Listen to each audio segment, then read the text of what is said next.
जय सिया राम सभी को। रामचरितमानस अयोध्या कांड दोहा संख्या 224 पर उससे पहले की एक चौपाई पढ़कर दो चौपाई पढ़कर आगे बढ़ेंगे। जे जन कहाहि कुशल हम देखे, ते प्रिय राम लखन सम लेखे। एहि विधि बूझत सबहि सुबानी, सुनत राम बनवास कहानी। भरत जी आगे बढ़ते चले जा रहे हैं चित्रकूट में, जहां राम का निवास है उस स्थान की ओर। तही बासर बस प्रात ही, चले सुमिर रघुनाथ। राम दरस की लालसा, भरत सरिस सब साथ। राम के दर्शन की जो लालसा है सबके मन में, वो जैसी भरत के हृदय में है वैसी ही सबके हृदय में है। कल हम लोगों ने इस पर बात करी थी कि एक व्यक्ति के भीतर की जो ऊर्जा है वो किस प्रकार पूरे वातावरण पर अपना प्रभाव डालती है। वही इस दोहे में तुलसीदास जी बताने का प्रयास कर रहे हैं। आगे कहते हैं, मंगल सगुन हो ही सब काहू, हर कहीं सुखद बिलोचन बाहू। जितने लोग चले जा रहे हैं सबको मंगल शकुन बताने वाले चिन्ह प्रकट हो रहे हैं। उनके जो अंग फड़क रहे हैं वो अंग फड़क रहे हैं जो शुभता सूचक हैं, अर्थात पुरुषों के दाहिने अंग और स्त्रियों के बाएं अंग वो फड़क के राम से भेंट होने की शुभता का संकेत दे रहे हैं कि अब राम से भेंट हो जाएगी, है ना, कुछ अच्छा होने वाला है। आप हम लोग भी बचपन से सुनते सुनते इस तरफ ध्यान चला जाता है। तो क्या जीवन में अच्छा है जिसके लिए अयोध्या वासियों के अंग फड़क के संकेत दे रहे हैं कि अब राम से भेंट होने वाली है। इससे बढ़ के शुभता और जीवन में मनुष्य के क्या हो सकती है। भरत ही सहित समाज उछाहू, मिली है ही राम मिटी ही दुख दाहू। और ये अपने शरीर में इस प्रकार के संकेत पा करके भरत सहित पूरे समाज का उत्साह बढ़ गया है। क्यों उत्साह बढ़ गया है? कि राम मिलेंगे और सभी दुख मिट जाएंगे।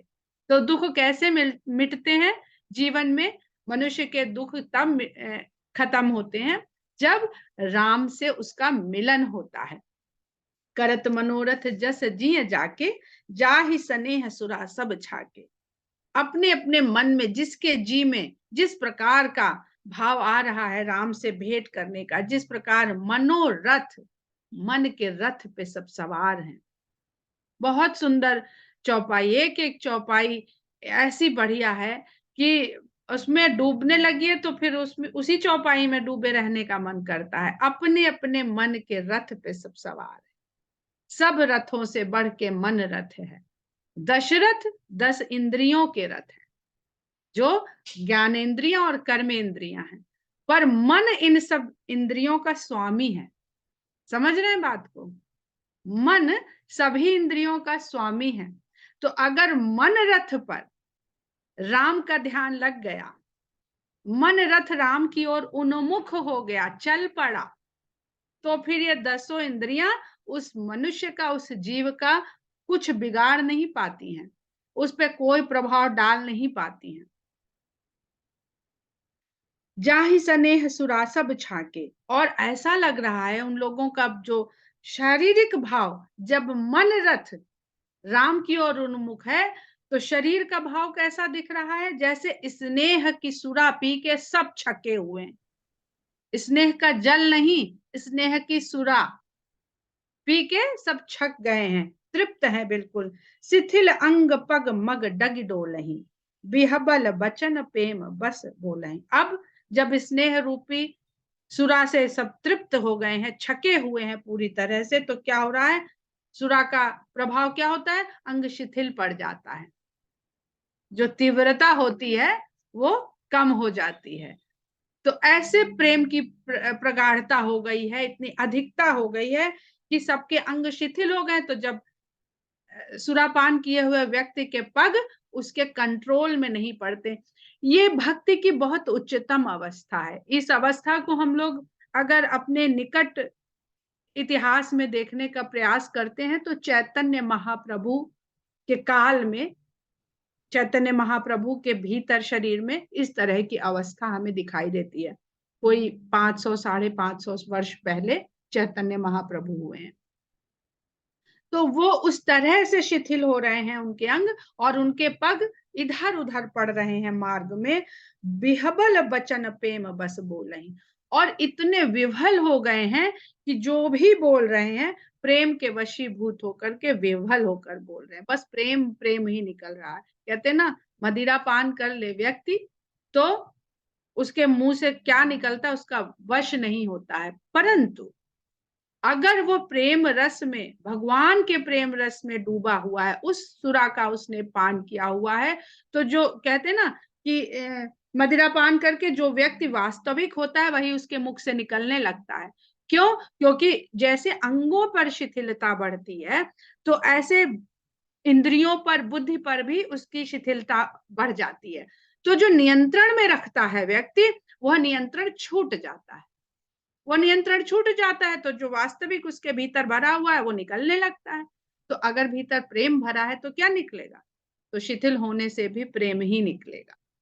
इसलिए अपने मन में सदा प्रेम भाव को पैदा करने की कोशिश करें, उसको जमा कोई द्वेष की भावना आती है तो उससे बचने का प्रयास करें, उसको दूर करने का प्रयास करें, क्योंकि वो द्वेष की भावना आपके मन में उत्पन्न हो रही है। तो जब प्रेम भरने लगेगा तो किसी भी क्षण, कैसी भी अवस्था हो आपकी, आपकी वाणी से प्रेम ही निकलेगा, प्रेम ही मुखर होगा। राम सखाते ही समय दिखावा, सैल शिरोमणि सहज सुहावा। ऐसी स्थिति में सब लटर पटर चले जा रहे हैं, शिथिल होते जा रहे हैं। उसी समय निषाद राज दूर दिखाते हैं कि वो देखिए वही पर्वत है, वही शैल है, जिसकी जो चोटी जो दिख रही है, इसी पर्वत, यही वो सुहावना स्थान है। जासु समीप सरित पयतीरा, सिय समेत बसहि दो बीरा। वो जो शैल दिख रहा है, उसकी जो चोटी दिख रही, उसी के समीप पयस्विनी नदी बहती है धीरे धीरे। उसका नाम मंदाकिनी भी इसीलिए है कि उसका बहाव बहुत मंद गति से, पयस्विनी, पय जैसा, अमृत जैसा उसका जल है। उसी के समीप सिया सहित दोनों भाई निवास कर रहे हैं। देखी करही सब दंड प्रणामा, कही जय जानकी जीवन राम। उस शिखर को देखते ही सब वहीं से दंडवत प्रणाम करने लगते हैं और जानकी जीवन राम की जयकार करने लगते हैं। जानकी जीवन, क्यों? क्योंकि इनके साथ सभी ने भी कहा कि सब कुछ वैसा दिख रहा है, सीता नहीं है, सेना है। सीता नहीं है, सीता के स्थान पर सेना है, बहुत सारे लोग हैं। सीता अकेली कैसी सक्षम है कि जो पूरा अयोध्यापुर, पूरा गुरु मंत्री प्रजा निवासी, उन सब का जो राम के साथ जो है उसके स्थान पर वो सीता है, पूरी प्रकृति, संपूर्ण प्रकृति। तो राम से जुड़ने के लिए, परम ब्रह्म से जुड़ने के लिए हम जैसे मनुष्यों की जो सहायक है वो प्रकृति रूपी शक्ति ही है। प्रकृति नहीं होगी तो हम किसी चीज को कुछ भी नहीं पा सकते, देख नहीं सकते हैं। इसलिए जानकी जीवन रामा, जानकी के जीवन राम की जयकार करते हैं। प्रेम मगन असराज समाजू, अभी तो खाली सुन के ही मगन हो रहे थे कि हम निकट पहुंच रहे हैं। जब उस स्थान का दर्शन कर लिया, देखिए कभी भी मंदिरों के दर्शन करने जाते हैं तो सबसे पहले दूर से मंदिर का शिखर दिखाई देता है, तो हमको लगने लगता है कि हम निकट पहुंच रहे हैं। भगवान के दर्शन बाद में होते हैं, भगवान भीतर हैं, मंदिर के भीतर गर्भगृह में, पर भगवान के दर्शन से पहले मंदिर का शिखर दिखाई देता है। तो ये सब अध्यात्म की बहुत सारी स्थितियां हैं जो व्यक्ति के लिए बताई जा रही हैं। अध्यात्म भी है, भक्ति भी है, जो जिस तरह से हम लोग सांसारिक प्राणी जिस तरह से ईश्वर से जुड़ने का प्रयास करते हैं, तो जब वह दिखने लगा तो सारा राज समाज प्रेम में मगन हो गया। जन फिर अवध चले रघुराजू, और क्यों मगन हो गया? उनको लगा कि जैसे राम तो अवध को अब हम लौटा के ले ही जाएंगे। भरत के सामने कहाँ चलेगी राम की कि वो मना कर देंगे। जन फिर ऐसा जान पड़ता है कि राम अयोध्या को फिर से चल पड़ेंगे। भरत प्रेम उते ही समय जस, तस कही सकई न शेषु, कभी अगम जिम ब्रह्म सुख, अह मम मलिन जनेश। और भरत के हृदय में जिस तरह का इस समय प्रेम उमड़ रहा है, पैदा हो रहा है उसको तो स्वयं शेष भी नहीं कह सकते हैं। अब देखिए, शेष कौन है? लक्ष्मण है। लक्ष्मण बैठे हैं साथ राम के और भरत है दूर। तो जो राम के हर समय हर पल साथ हैं, वो भरत के प्रेम को नहीं बखान कर सकते हैं। जो सबसे निकट है वह भगवान के जो भाव है उसमें सबसे ज्यादा डूबा हुआ रहता है, वो भी भरत जी के स्नेह को नहीं बखान कर सकता है। तो कभी अगम जिम ब्रह्म, तो कवि कैसे कहे? कवि कैसे कह सकता है? क्योंकि कवि तो सिर्फ अपने विचार में कल्पना कर रहा है इन सब स्थितियों की, इन सब घटनाओं की।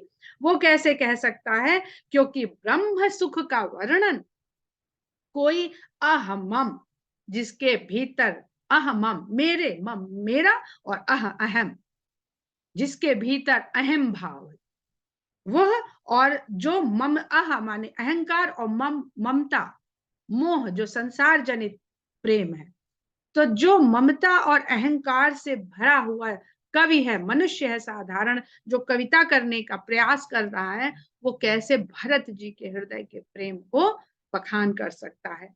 सकल स्नेह शिथिल रघुबर के, गए कोस दुई दिन कर ढर के। सभी के शरीर शिथिल हो जा रहे हैं राम के प्रेम के बढ़ने के कारण, और इस प्रकार इतनी उनकी गति मंद हो गई है कि दिन के 2 पहर बीत गए और गए कोस दुई दिन कर ढर के। नहीं, दिन दिन ढल जा रहा है और अभी सिर्फ 2 कोस चल पाए।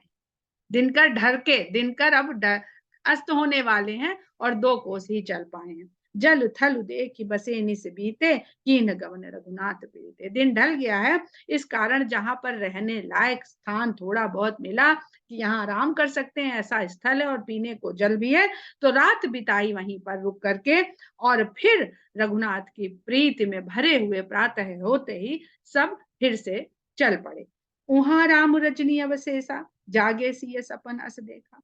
उधर अभी रात बाकी थी, रजनी अवशेषा, अभी रात पूरी बीती नहीं थी, तो राम जागे और जागे सी सपन अस देखा, और सीता जी ने उनको बताया कि उन जग गए कि मैंने एक ऐसा स्वप्न देखा है। क्या स्वप्न देखा है? सहित समाज भरत जनु आए, नाथ वियोग ताप तन ताए। अब भक्त अगर इस प्रकार प्रेम में डूबा हुआ हो तो क्या भगवान को पता नहीं चलेगा? तो वो भगवान को भी भक्त के मन की अवस्था का बोध हो जाता है। ये यहाँ पर तुलसीदास जी बताना चाह रहे हैं, और भगवान के साथ साथ माता सीता को भी इसका पहले उन्हीं को ज्ञान हो रहा है। क्यों? क्योंकि जीव को ब्रह्म से जोड़ने की सहायक यही आदि शक्ति माया ही है, योग माया। माया के अनेक रूप हैं, तो उसमें योग माया जो होती है वो जीव को ईश्वर से जोड़ने का माध्यम बनती है, सहायक बनती है। इसको माया को सब कहते हैं ना, सब माया है। तो सब माया है जो हम लोग उसका बाहरी बाह्य रूप देख करके भ्रमित हो जाते हैं, जो उसका वास्तविक कर्म है माया का, हम वहां तक नहीं पहुंच पाते, इसीलिए उसे योग माया कहा जाता है। तो कहते हैं कि सीता जी कहती हैं, मैंने ऐसा स्वप्न देखा है कि पूरे समाज के साथ भरत आए हुए हैं और आपके वियोग में उन्होंने अपने तन को तपा रखा है, वो जल रहे हैं आपके वियोग के कारण। सकल मलिन मन दीन दुखारी, देखी सासु आन अनुहारी। और मन और सभी लोगों के मन दुखी हैं। सकल मलिन मन दीन दुखारी, सब दीन दुखी और मन से मलिन नजर आ रहे हैं। और सासों को तो मैंने किसी और ही रूप में देखा है, आन अनुहारी, किसी अन्य ही, आन शब्द अन्य से भी के लिए भी प्रयोग होता है अवधि में, कि किसी अन्य ही रूप में सासों को देखा है। सुनिसिय सपन भरे जल लोचन, भय सोच बस सोच विमोचन। अब भगवान के सगुण रूप का कितना सुंदर वर्णन तुलसीदास जी कर रहे हैं। अगर सगुण रूप में भगवान आए और संवेदनशीलता भाव विह्वलता न दिखाएं, वही निर्गुण भाव अपनाए रहें जो उनका ब्रह्म रूप में है, तो मनुष्य सीखेगा कैसे? तो यहाँ पर भगवान जो भी अपना रिएक्शन दिखाते हैं, जो भी प्रतिक्रिया दिखाते हैं, वह उनकी संवेदनशीलता भाव विह्वलता और भक्त से जुड़ाव को अनुभव कराने के लिए वो सब कुछ करते हैं। इसीलिए भगवान कर्म से मुक्त रहते हैं, उनके सभी कर्मों को लीला कहा जाता है। वो माया के वशीभूत होकर कर्म नहीं कर रहे हैं, वो अपनी इच्छा से, सब कुछ अपनी इच्छा से कर रहे हैं। तो उनके सपने को सुन करके राम की आंखों में जल भर आए, और जो सबके सोच का विमोचन करने वाले हैं, जो सबके सोच को छुड़ा देने वाले हैं, वो सोच के वशीभूत हो गए। लखन सपन यह नीक न होई, कठिन कुचाह सुनाही कोई। अब लक्ष्मण से कह रहे हैं, क्योंकि लक्ष्मण जी तो सोते ही नहीं है। लक्ष्मण जी तो पूरा 14 वर्ष के वनवास में उन्होंने तो वीरासन में बैठे के ही उन्होंने पूरा समय बिताया है। तो लक्ष्मण से कहते हैं, ये सपना कुछ ठीक नहीं मालूम पड़ता है, ऐसा लगता है कि कोई बुरा समाचार, कुचाह जिसकी चाहना ना हो, ऐसा कोई समाचार सुनने को मिलने वाला है। अब देखिए वहां पर उन लोगों को मंगल सूचक शकुन हो रहे हैं, भरत जी को और पूरे अयोध्या के वासियों को, पर राम को यहाँ पर सीता के स्वप्न के द्वारा किसी अशुभ समाचार के सुनने का संकेत मिल रहा है। समय वही है, स्थिति वही है, पर दोनों लोगों को प्रकृति अलग अलग तरह से संकेत दे रही है। अस कही बंधु समेत नहाने, पूज पुरारी साधु सन्माने। तो बुरी भावना, बुरी सोच आते ही, सोच के वशीभूत होते राम क्या करते हैं, भाई के समेत, भाई सहित स्नान करते हैं और शंकर का पूजन करके साधुओं का सम्मान करते हैं। एक नकारात्मकता से मुक्त होने के लिए तुरंत सकारात्मक क्रिया में लग जाते हैं। कहते हैं कि अगर रात में कोई ऐसा भयावना सपना देखिए जिसमें आपका मन विचलित हो जाए, तो हम लोग स्नान करके और पूजन करने तो नहीं जा सकते हैं, तो कहते हैं ओम नमः शिवाय का जप करना चाहिए। वही यहाँ पर पूज पुरारी साधु सन्माने, सन्मान सुर मुनि बंदी बैठे, उतर दिश देखत भय। इस प्रकार देवता और मुनियों का सम्मान करके जब राम बैठे तो उत्तर दिशा की ओर देखते हैं। नभ धूरी खग मृग भूरी भागे, बिकल प्रभु आश्रम गए। आकाश में धूल उड़ रही है और उधर से पक्षी उड़ते हुए आते दिख रहे हैं, और हिरणों के दौड़ने से मार्ग में जो धूल उड़ रही है वो आकाश तक पहुंचती दिख रही है, और सब भाग के व्याकुल होते हुए भगवान के आश्रम की ओर भागते हुए आ रहे हैं। तुलसी उठे अवलोकी कारण काह चित सचकित रहे। तुलसीदास जी कहते हैं यह देख करके राम उठ खड़े होते हैं और चकित होकर के उस तरफ देखते हैं कि क्या कारण है, सब क्यों इतने व्याकुल होकर इधर भागे आ रहे हैं। अयोध्या कांड में आप देखेगा कि राम कथा 4 लोगों के द्वारा संवाद के रूप में आगे बढ़ रही है, पर तुलसीदास जी अयोध्या कांड में बहुत बार आ जाते हैं। वहां पर वो स्वयं आ जाते हैं कि तुलसी ऐसा कह रहे हैं। क्यों? क्योंकि अयोध्या कांड प्रेम से भरा हुआ कांड है, और सभी जो सुनाने वाले हैं राम की कथा को, वो किस किस भाव को यहाँ पर सुनाने के लिए संवाद तुलसीदास जी ने उनका प्रयोग किया है, वो उस तरह से संवादकर्ता को वहां पर लाते हैं। जब जब प्रेम का भाव आता है, भक्त का भाव आता है, शरणागत का भाव आता है, तो तुलसीदास सूक्ष्म शरीर में प्रस्तुत तक हो गए हैं। हम लोगों ने पिछले दिनों वो प्रसंग भी पढ़ा था। तो सब समाचार की रात कोलिन आई ते ही अवसर कहे, और उठ खड़े होते उतने में देखते हैं कि कुछ वन के रहने वाले मनुष्य भी वहां पर आ गए हैं, और वो उसी समय आकर के समाचार राम को देने लगते हैं। सुनत सुमंगल बैन मन प्रमोद तन पुलक भर, और बताते हैं, भरत के आगमन की सूचना देते हैं। तो यह मंगल वचन सुनते ही भगवान का मन प्रमोद से भर जाता है और तन आनंद के कारण पुलकित हो जाता है। शरद सरोरु नैन तुलसी भरे स्नेह जल, और उनके शरीर शरद सरोरु नैन, शरद ऋतु के समान जो कमल के समान उनके जो नेत्र हैं, उसमें स्नेह का जल भर आता है। जो सोच बस थे, जो सोच के वशीभूत हो गए थे, जिन्होंने सारी क्रियाएं करी कि ये चिंता जो मेरे मन में आ गई है वो खत्म हो जाए, वो ये सुनते ही कि भरत का आगमन हो रहा है, उनके आंखों में स्नेह का जल भर आता है। बहुरी सोच बस भेसिय रवनु, कारण कवन भरत आगवनु। लेकिन भरत अचानक से क्यों आ रहे हैं? यह सिय रवनु, सीता जहां रमण करती है, प्रकृति ब्रह्म में ही रमण करती है। वो स्वयं दिखती है प्राकट्य भाव में, पर स्वयं रमण करती है ब्रह्म में। तो जहां सीता जी रमण करती हैं, उन रामचंद्र जी के, अब क्योंकि प्रकृति से प्रभावित हो रहे हैं, सगुण रूप में है, तो सगुण रूप में जो प्रकृति उनके सामने प्रस्तुत कर रही है परिस्थिति को, उससे प्रभावित होते हुए राम दिख रहे हैं। तो तुलसीदास जी यहाँ पर उनको सिया रमनु कहते हैं और सोचते हैं कि क्या कारण है कि भरत का आगमन हो रहा है। एक आई अस कहा बहोरी, सेन संग चतुरंग न थोरी। उतने में एक दूसरा आता है, भील की रात वहां पे पहुंचता और कहता है राम से आकर के कि सेन संग चतुरंग, अरे खाली भरत ही नहीं आ रहे हैं, उनके साथ कोई छोटी मोटी नहीं चतुरंगनी सेना भी साथ में आ रही है। सो सुन राम ही भांति सोचू, इत पितु बच इत बंधु सकोचू। ये सुन के राम को थोड़ा सोच होता है और पिता के वचन और भाई का संकोच ये उनके मन में आता है। भरत स्वभाव समुझ मन माही, और जैसे ही पिता और भरत दोनों के बारे में सोचते हैं तो भरत के स्वभाव का उनके मन में ध्यान आता है, मन में सोचते हैं, और प्रभु चित हित स्थिति पावत नाही। तो भगवान का चित्त जो है वो स्थित प्रज्ञ नहीं हो रहा है, वो समझ नहीं पा रहे हैं कि क्या होने वाला है, कुछ अच्छा समाचार। क्यों? क्योंकि कठिन कुचाह सुनाई कोई।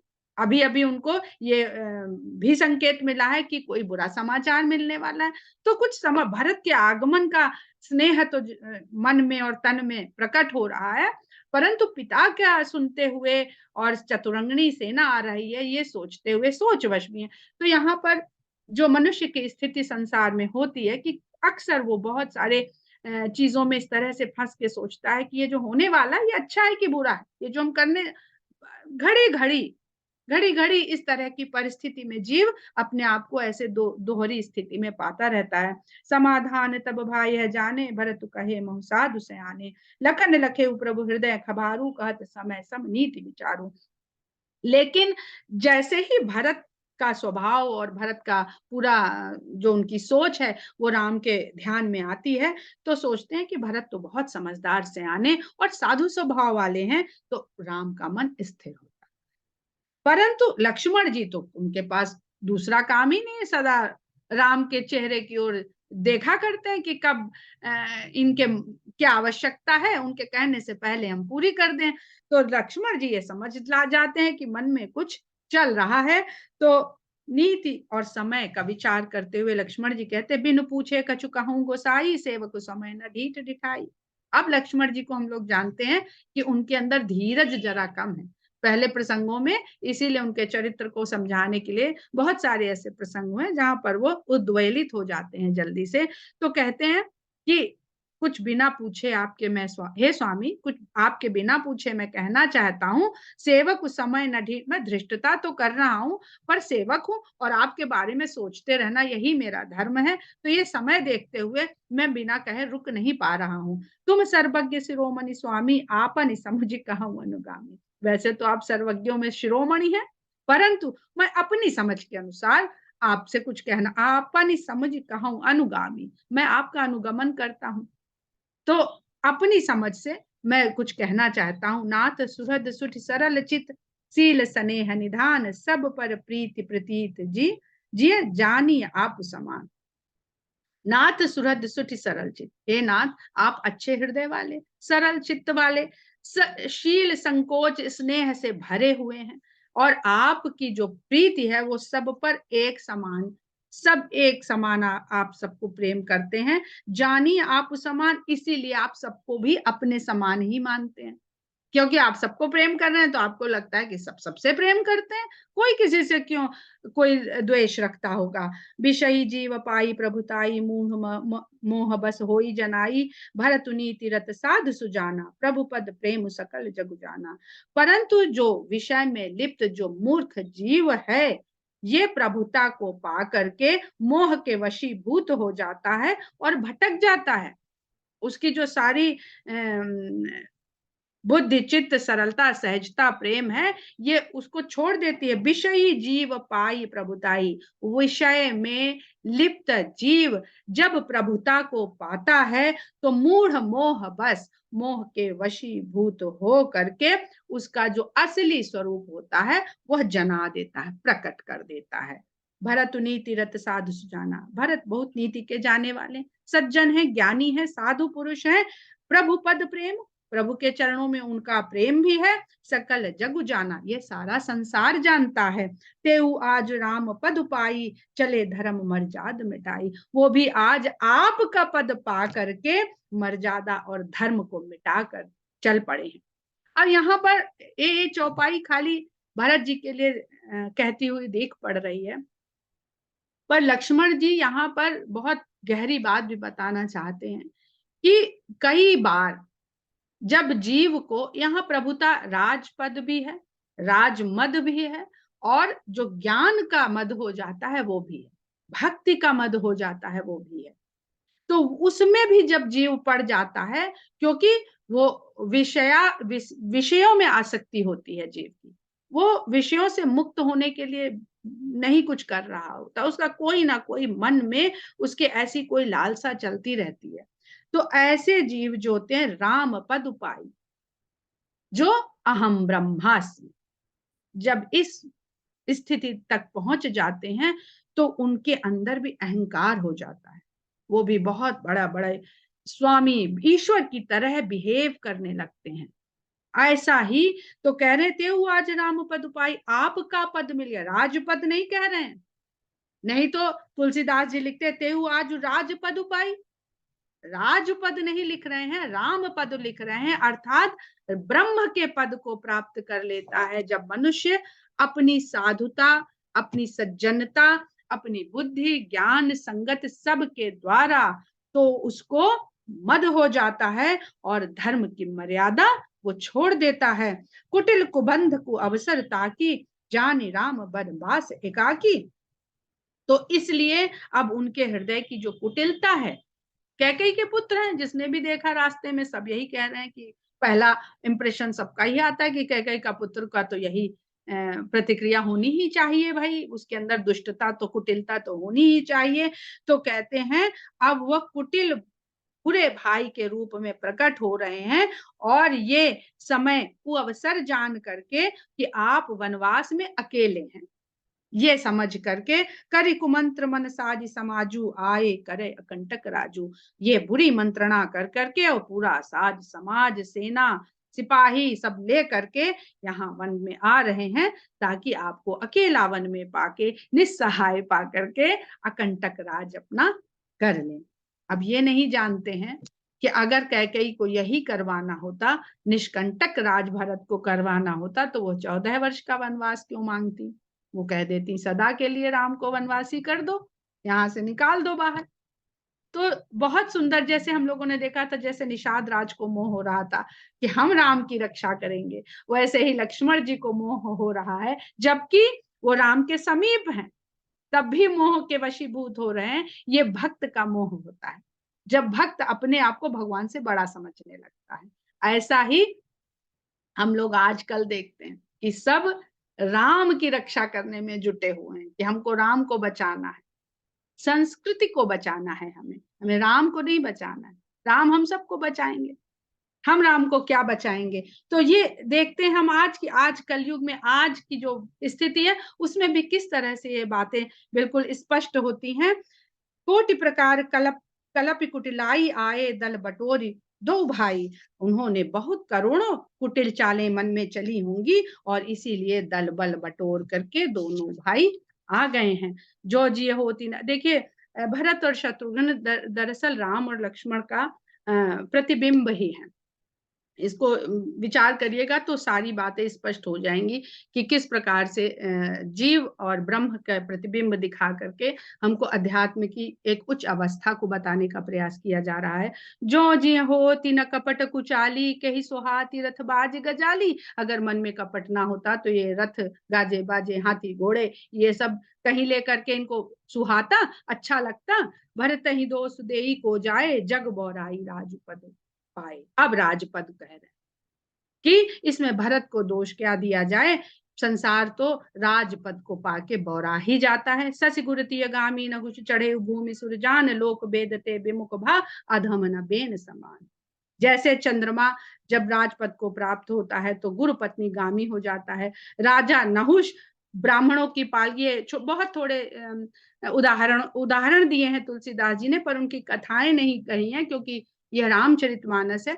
तो तुलसीदास जी ने राम के चरित्र के ही वर्णन को प्राथमिकता दी है, महत्व दिया है। बाकी चीजों का उन्होंने सिर्फ बीच बीच में उल्लेख किया है।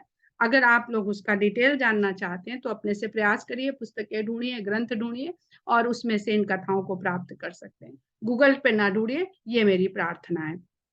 चढ़े भूमि सुरजान, लोक वेद ते विमुख भा, अधम न बेन समान। और राजा वेन के समान कौन इस तरह के मद का उदाहरण प्रस्तुत कर सकता है, जो लोक में वेदों से विमुख हुआ जान पड़ता है, जो अपने सत्कर्मों के कारण ऐसे पदों को प्राप्त करते हैं, पर उस पद पे जाने के बाद खुद ही धर्म भ्रष्ट हो जाते हैं, आचरण भ्रष्ट हो जाते हैं। ये हमको ग्रंथों में जाने की, पुराणों में जाने की भी आवश्यकता नहीं। हम इस संसार में आज वर्तमान स्थिति में भी बहुत सारे उदाहरण इस तरह के देख सकते हैं। यहीं तक हम लोग आज विराम देते हैं, क्योंकि समय हो गया है। और 200 दोहा संख्या 228 पर हम लोग कथा को विराम देते हैं। जय सिया राम।